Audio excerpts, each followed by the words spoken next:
Cinderella's castle in Disneyland. You've seen that many times before, right? Sure. Wrong. This is a different Cinderella's castle. This is Disneyland. Put up the lower third. Hong Kong. They just opened it today. This is really sort of a cultural event, and I'm fascinated to see how the Chinese will react to this. This is many, many years in the making, and it is Disneyland Hong Kong. Hong Kong. Disneyland in China. Really interesting.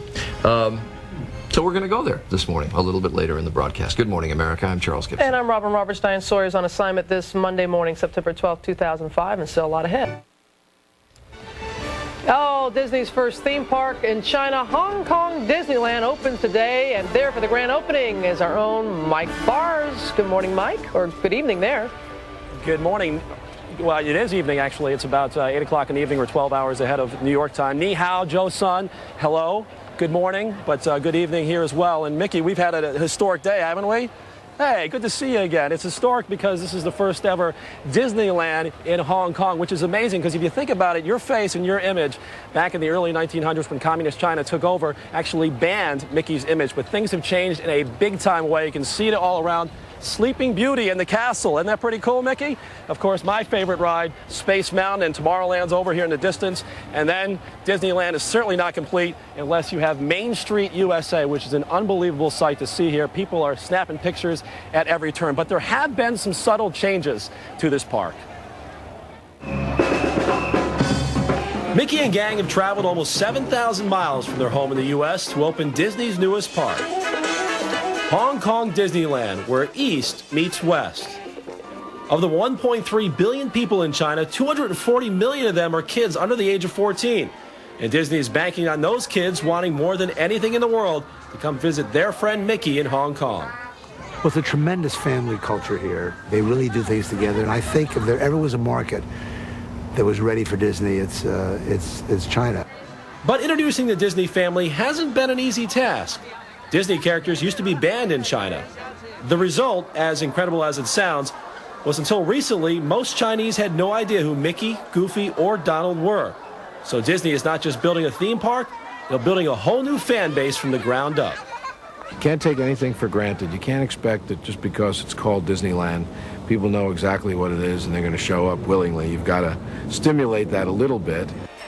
Great efforts have been made to infuse the American Disney story with distinctly Asian elements. The result, a theme park that bridges two cultures.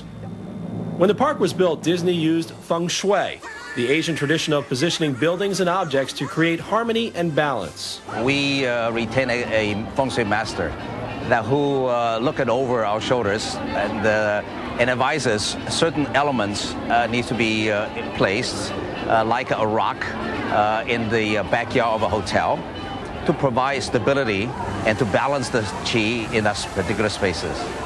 Another nod to Chinese culture, the number 4 is absent from hotels at the park. No 4th floor. The number 4 sounds like the word for death in Chinese. And the Grand Ballroom? Exactly 888 square meters, because 8 is a lucky number.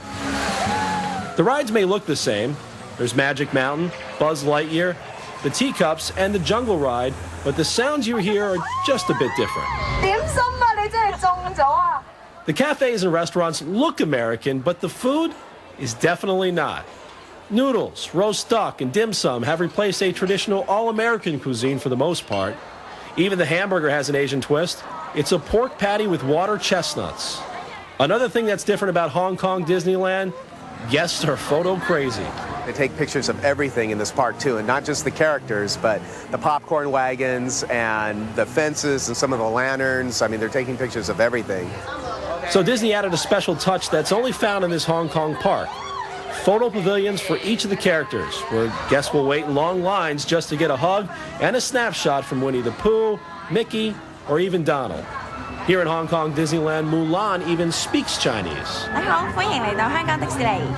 Another difference, the lines. Some Chinese aren't used to standing in long lines, but Disney isn't worried.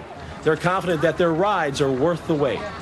And judging from the completely sold-out rehearsal days where guests did in fact wait in long lines for hours, sometimes in the pouring rain, and based on all the smiles on all the faces of the children and their parents, it looks like the magic of Disney is taking hold in China. Now, no rain today, beautiful weather, actually a little hot, but other than that, it's been great, right, Mickey? You've been having a great time out here today. Everybody having a real enjoyable time, smiles on all their faces. Now, coming up, what if you could snap your finger and have the whole park to yourself?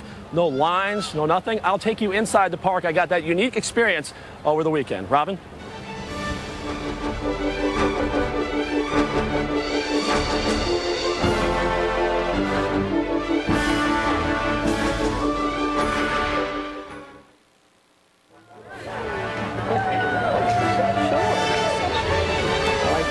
It is a small world, getting smaller all the time. That was fascinating to see Mike Barr's piece in the last half hour, the opening of Disneyland Hong Kong, and the kids haven't grown up with the characters, but it's amazing how fast just like that they adapt to them. And they've loved, you can see how much fun they were having in the park. That is Going to go back to Mike Barr's and get a bird's eye view of our parent company's newest theme park. Mike is live in Hong Kong for the grand opening of Hong Kong Disneyland, where he got the opportunity to cut the lines. He got the opportunity that kids would die for. Free reign over the newest park's brand new attractions. Mike?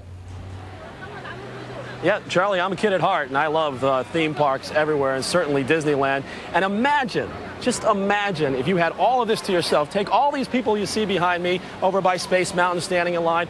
My buddy Buzz Lightyear in that ride as well. Imagine you just eliminate all the people here, you snap your fingers, and you have it all to yourself. A key to the city, so to speak. I got that opportunity over the weekend. Hey, the park's not officially open, but hey, I made a few phone calls, and guess what? I've got it all to myself today. Come on. I probably didn't have to run, seeing as I was the only guest in the park. First stop, Buzz Lightyear. Report to the flight deck for immediate launch.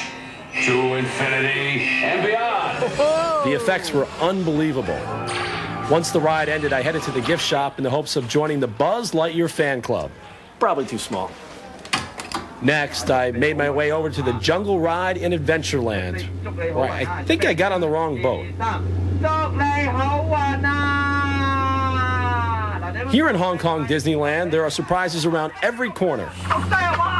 And don't think at the end you can let your guard down. The ride has a dramatic finish. I think it was scarier not knowing what he was saying. I got a bird's eye, or I guess I should say Dumbo's eye view of the park and moved on. It was a bit strange that I hadn't seen any of the Disney characters. Hey, no trip to Disneyland is complete without a little spin on the teacups. Enjoy your space, Bill. After my stomach calmed down a bit, it was time to sample some of the local cuisine, including the char siu burger, a Hong Kong Disneyland specialty.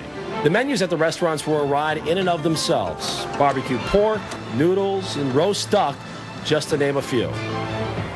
Fishball soup, not before Space Mountain. After lunch, I took a quick stroll down Main Street, USA. Gotta get something for the kids. Hey, I found Nemo. Imagine that. Finally, it was time to head over to Space Mountain. I think I'm good. Here we go. Whoa! That never gets old. Pooh, good to see you again. Neither does a hug from an old friend. Said hello. Very nice to meet you. I even got a quick snapshot with Mulan. Thank you. Bye-bye. Bye-bye. After a full day of Disney excitement, I was wiped. Thankfully, Mickey was there to make sure I got home safely. Now, my son's going to be a little upset with me. He was actually supposed to make the trip out here, but I decided a 4-year-old on jet lag probably is not the best idea. So like any good dad, I'm going to bribe him as soon as I get in the door and I fly back there to New York. And I'm going to bring some gifts that are unique to this park here in Hong Kong. For example, look at this. You notice something different there, Charlie? He doesn't have a mouth, Mickey Mouse. And the reason for that is they did some marketing tests before the park opened, and these sold really well, kind of in the Hello Kitty mode. So they like that. And check out this right here, Winnie the Pooh. Now, let's face it, we know that he had a little bit of a weight problem, but he might be hitting the gym seeing how round he is in this one. So these are some of the toys that I'll bring back to you guys there in New York and share with you. And, of course, I'll take a lot back to my son because he's going to be so jealous that I got the park all to myself. Charlie? Mike, just one question. When you went through the restaurant, I noticed they were serving roast duck. Does Donald know that? Donald! We're going to have a word with him. Donald, we need to talk in a little bit. I'll chat with him afterwards. All right, Mike Barr's at the new Disneyland in Hong Kong. And we should point out, as you probably know, Disney is the parent company of ABC.